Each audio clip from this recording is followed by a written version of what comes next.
dan selamat bergabung kembali bersama kami di channel Injili Salam Injili. Saya Pengalaman Gula sebagai host dan rekan saya Tiar, saya Erwintonius, dan kembali bersama narasumber kita Bapak Dr. Junior Nathan Silalahi selaku Ketua STT Hagiasmos Mission Jakarta. Saat ini kita akan kembali membahas topik yang paling menarik dan hangat diperbincangkan di kalangan para teolog maupun mahasiswa, yaitu tentang penebusan terbatas. Kepada Bapak kami persilakan. Baik, salam saudara-saudara. Salam. Pada hari ini kita akan membahas topik yang tak kalah menarik, yaitu penebusan terbatas, atau dalam istilah bahasa Inggris sering disebut sebagai limited atonement. Dan poin ini biasanya diasumsikan orang langsung sering kepada salah satu poin Calvinis dalam tulip, yaitu huruf L, limited atonement. Nah, saudara-saudara, apakah Alkitab mengajarkan konsep penebusan terbatas atau penebusan secara universal? Nah, saudara-saudara, kita akan membaca ayat Alkitab sebagai dasar bagi kita untuk membangun dan memahami doktrin ini. Nah, kalau kita baca di dalam Roma 3 ayat 24, Roma 3 ayat 24 di sana dijelaskan karena penebusan dalam Kristus Yesus. Demikian juga di dalam Efesus 1 ayat 7, sebab di dalam Dia dan oleh darahnya kita beroleh penebusan. Efesus 1 ayat 14, yaitu penebusan yang menjadikan kita milik Allah, memuji kemuliaannya. Dan Kolose 1 ayat 14, di dalam Dia kita memiliki penebusan kita. Nah, saudara-saudara, kata penebusan di dalam ayat-ayat yang tadi saya bacakan itu berasal dari bahasa Inggris redemption, dan bahasa Yunaninya adalah apolitotroseos. Dalam bahasa Inggris disebut redemption, dan dalam tulip disebut sebagai atonement. Nah, kita tidak mempermasalahkan penggunaan istilah itu, tetapi yang perlu kita kaji adalah apakah penebusan itu bersifat terbatas, apakah penebusan Yesus Kristus di atas kayu salib itu terbatas, atau terbatas ini artinya untuk sebagian orang saja, apakah untuk semua orang manusia dari Adam sampai manusia akhir nanti, artinya semua telah ditebus. Nah, biasanya paham yang berkata bahwa penebusan itu bersifat menyeluruh atau universal berpendapat bahwa Yesus Kristus mati di atas kayu salib menebus dosa-dosa mereka semuanya. Ya. Tetapi mereka tidak masuk, belum tentu masuk surga atau belum tentu selamat, tergantung apakah mereka atau percaya atau tidak. Nah, kalau penebusan terbatas berpendapat demikian. Penebusan berpendapat itu adalah penebusan di mana Yesus Kristus hanya mati untuk sebagian orang. Dan sering sekali penebusan terbatas, membuat orang kaget, kok hanya sebagian orang saja yang ditebus. Ya. Ini dapat mengakibatkan seolah-olah nature Allah yang penuh kasih itu, atribut Allah yang penuh kasih itu sering sekali dipertanyakan. Nah, oleh sebab itu kita akan gali bersama-sama, saudara, apakah penebusan Yesus Kristus di atas kayu salib itu untuk semua orang, universal, atau hanya kepada orang-orang tertentu. Nah, kalau penebusan itu bersifat universal kepada semua orang, artinya dosa mereka semuanya sudah ditebus oleh Yesus Kristus, seharusnya itu berarti dosa mereka tidak ada lagi. Artinya pengampunan itu sudah terjadi atas mereka semuanya. Nah, pertanyaannya adalah apakah mereka semua pada akhirnya nanti masuk surga dan selamat? Ternyata tidak. Jadi kalau kita katakan penebusan itu adalah untuk semua orang manusia secara universal tanpa terkecuali, dikerjakan selesai di atas kayu salib, tapi pada akhirnya mereka nanti ternyata tidak selamat, ini jadi bermasalah. Ini mendatangkan masalah bagi kita. Ini tidak match, tidak konsisten. Karena Allah Yesus telah menebus, tetapi nyatanya penebusan itu tidak efektif. Itu sangat aneh sekali, saudara.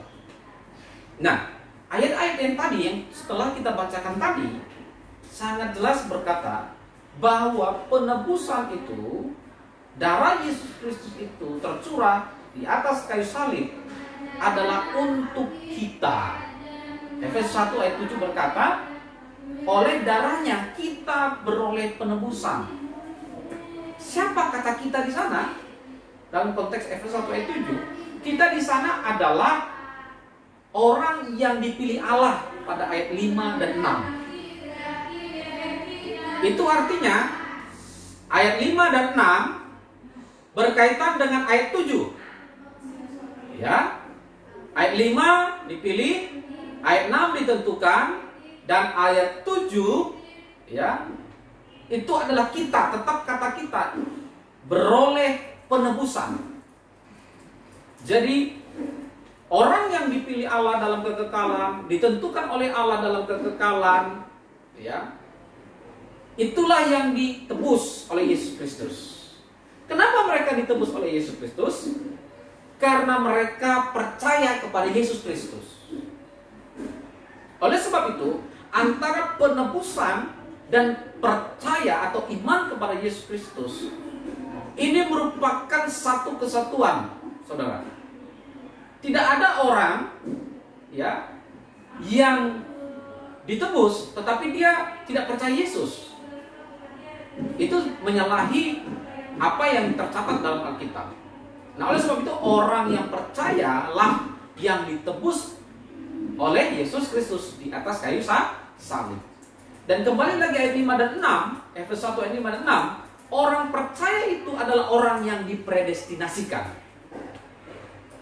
Jadi sebenarnya ya bisa dikatakan adalah orang yang dipredestinasikan Allah sama dengan orang percaya kepada Yesus Kristus adalah orang yang ditebus. Dengan demikian hanya orang yang percaya atau orang yang dipredestinasikan Allah yang ditebus oleh Allah.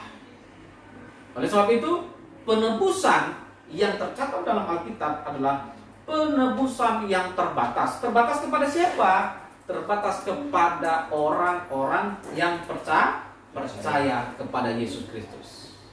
Lalu bagaimana dengan orang yang tidak percaya kepada Yesus Kristus? Orang yang tidak percaya kepada Yesus Kristus tidak ada penebusan bagi dirinya. Justru orang yang tidak percaya kepada Yesus, dia berada di bawah penghukuman. Saya minta tolong dibacakan Yohanes 3 ya. Yohanes 3 ayat 18 ya. Di sana dikatakan bahwa orang yang tidak percaya dalam anaknya yaitu Yesus Kristus sudah berada di bawah penghukuman. Silakan. Ya, Yohanes pasal 3 ayat yang ke-18, barang siapa percaya kepadanya, ia tidak akan dihukum. Barang siapa tidak percaya, ia telah berada di bawah hukuman, sebab ia tidak percaya dalam nama Anak Tunggal Allah. Ya, berada di bawah penghukuman. Ini berlaku bagi orang siapapun nanti ke depan yang belum lahir sekalipun, ini akan berlaku. Ya. Oleh sebab itu di dalam kekekalan Allah telah menentukan standar. Standar penebusan itu adalah bagi orang yang percaya Yesus Kristus, bagi orang yang percaya Injil. Oleh sebab itu jangan pernah anggap remeh kekuatan dari Injil. Karena Allah memakai dan menetapkan Injil untuk menyelamatkan umat manusia. Kira-kira demikian. Baik, kita telah mendengarkan penjelasan tentang pemilihan penebusan terbatas. Dan saat ini kita masuk dalam ruang diskusi. Kepada rekan saya yang mau bertanya, dipersilakan. Oke, baik. Saya ingin bertanya dari pemaparan materi dan tema kita pada hari ini penebusan terbatas. Jadi dari Dr. Junior Nathan Silalahi telah memaparkan materi tentang penebusan terbatas. Namun saya ingin bertanya, apakah penebusan Kristus itu bersifat universal? Tapi materi kita kan penebusan terbatas. Apakah penebusan Kristus itu bersifat universal? Baik, ya terima kasih. Apakah penebusan bersifat universal? Pastinya tidak. Ya, Yesus tidak mati sia-sia untuk orang yang tidak percaya. Yesus tidak mati menebus dosa orang yang tidak percaya Yesus. Demikian juga separalel, ya sama artinya. Yesus tidak mati untuk orang yang tidak dipredestinasikan. Ya. Oleh sebab itu saya selalu menjelaskan bahwa orang yang dipredestinasikan itu menyatu dengan orang yang percaya kepada Yesus Kristus. Tidak ada predestinasi tanpa percaya Yesus. Jadi dengan demikian Yesus tidak mati untuk orang yang tidak percaya Yesus. Bagi orang yang tidak percaya Yesus, tidak ada korban, tidak ada penebusan bagi dirinya, tidak ada pencurahan darah bagi dirinya. Ya, di dalam kekekalan, Allah yang kekal dan Maha Tahu, Maha Kuasa, berdaulat telah menetapkan standar penebusan itu sendiri. Standar penebusan itu sendiri adalah di dalam Yesus Kristus. Bagi yang percaya kepada Yesus Kristuslah yang telah ditebus di atas kayu salib. Jadi penebusan pastinya adalah limited redemption atau limited atau namun penebusan bersifat terbatas bagi orang yang percaya Yesus.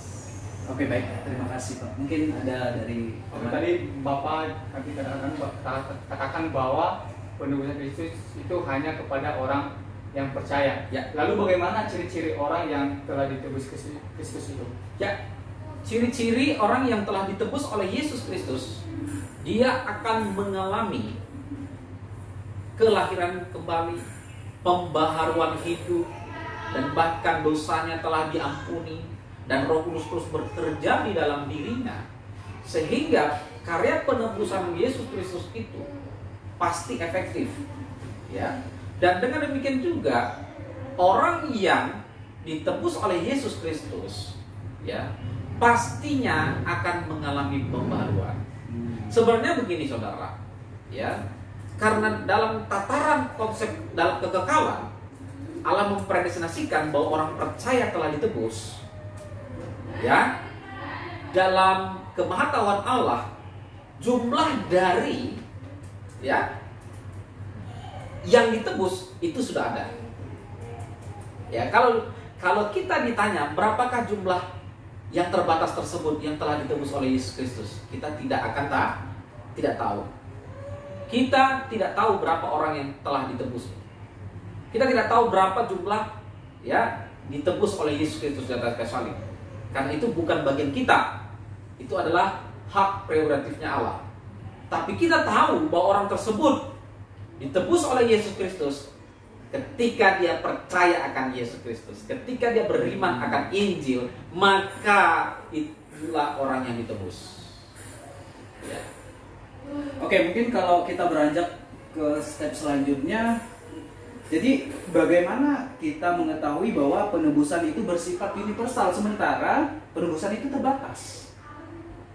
Ya, bagaimana kita ketahui bahwa penebusan itu bersifat universal, Kristus telah mati untuk semua, tapi penebusan itu sendiri terbatas. Ya, ayat-ayat di dalam Alkitab memang kalau dibaca seolah-olah penebusan itu untuk semua orang, seolah-olah.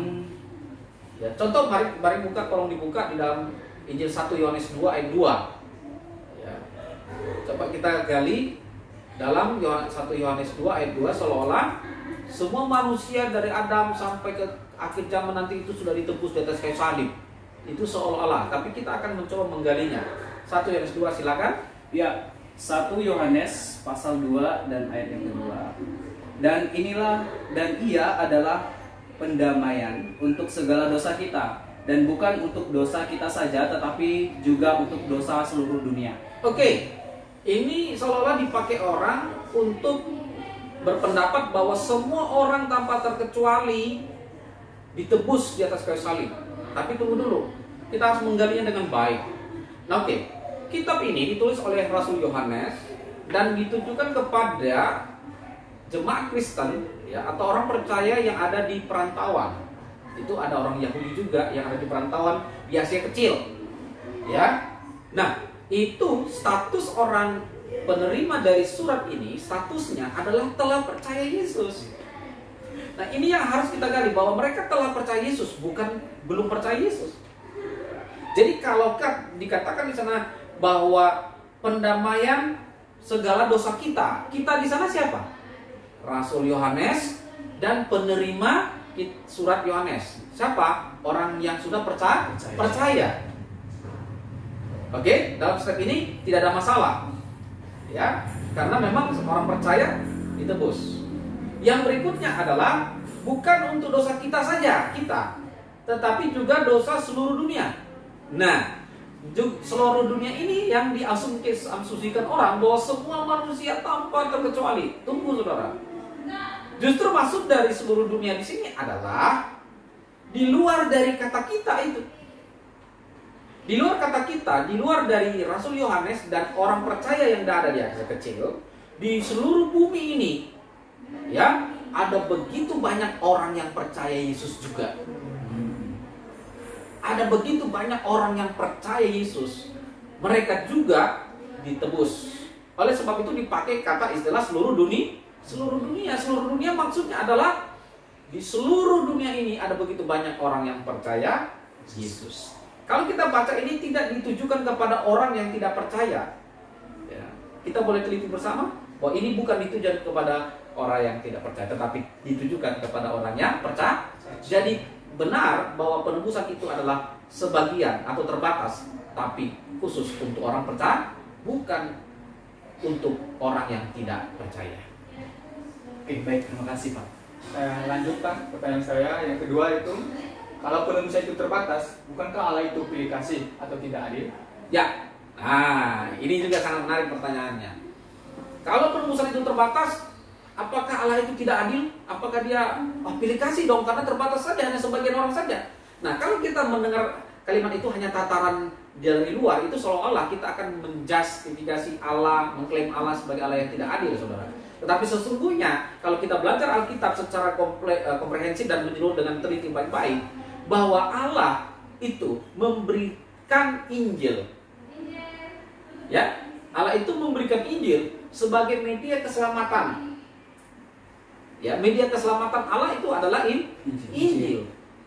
Jadi dengan orang percaya Injil, maka dia akan diselamatkan.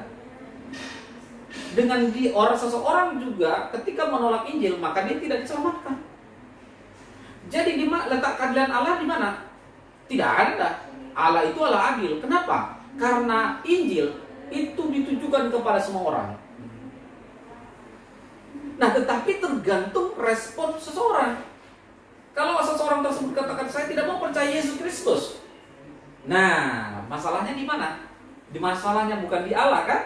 Masalahnya adalah di orang tersebut yang tidak mau percaya Yesus. Kalau orang yang tidak mau percaya Yesus, tidak ada penebusan bagi diri. Ketika seseorang dengan responnya berkata percaya Yesus, maka ada korban kematian Yesus dalam dirinya, terhadap dirinya, maka dia ditebus. Oleh sebab itu, antara predestinasi dan realita penebusan terbatas itu sebenarnya tidak kontradiktif. Karena dalam tataran kemahatauhan Allah, jumlah dari penebusan itu sudah ada, orang yang itu sudah ada.